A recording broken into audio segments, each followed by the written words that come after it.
नमस्ते। पिछले एपिसोड में हमने देखा कि अर्जुन युद्ध के कारण जो दुखद घटनाएं होने की संभावना थी उनका वर्णन कर रहा था। कैसे कुल नष्ट हो जाएंगे, अधर्म बढ़ने लगेगा, वर्णों के मिश्रण की संभावनाएं बढ़ेंगी और मिश्रित वर्णों के बच्चे जन्म लेंगे।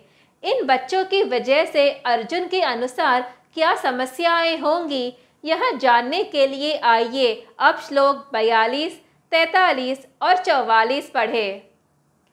संकरो नरकायैव कुलघ्नानां कुलस्य च पतन्ति पितरो येषां लुप्तपिण्डोदकक्रियाः दोषैरेतैः कुलघ्नानां वर्णसंकरकारकैः उत्साद्यन्ते जातिधर्माः कुलधर्माश्च शाश्वताः उत्सन्न कुलधर्माणां मनुष्याणां जनार्दन नरके नियतं वासो भवतीत्यनुशुश्रुम। चाहे हम वर्ण का मतलब समझ चुके हो, पर यह भी जानना जरूरी है कि उन दिनों वर्ण के अनुसार लोगों के अलग अलग परंपराएं और रीति रिवाज होते थे, जो कि एक पीढ़ी से दूसरी पीढ़ी को सौंपे जाते थे। लेकिन जब मिश्रित वर्णों के बच्चे होंगे तो इन परंपराओं में बाधा आएंगी। दुविधा होगी कि माता पिता में से किसके धर्म का पालन करें।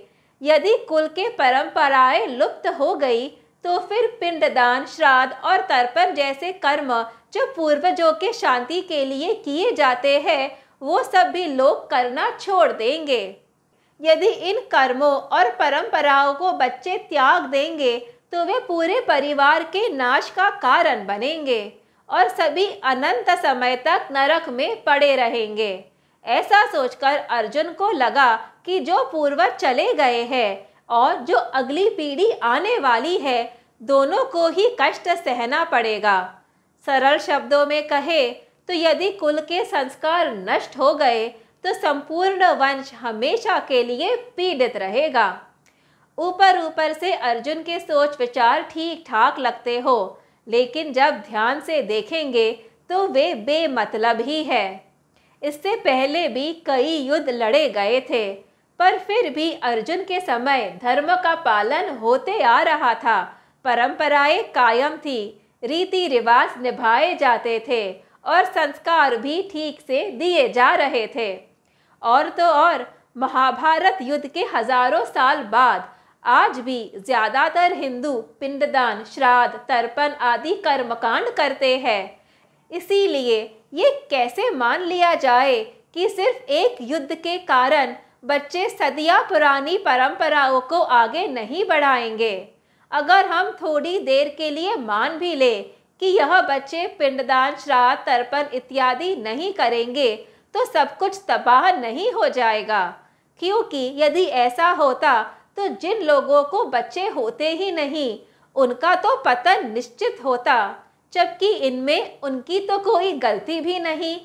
पर ऐसा नहीं है, क्योंकि परिवार के अन्य सदस्य या शुभ चिंतक भी इन कार्यों को पूरा कर सकते हैं।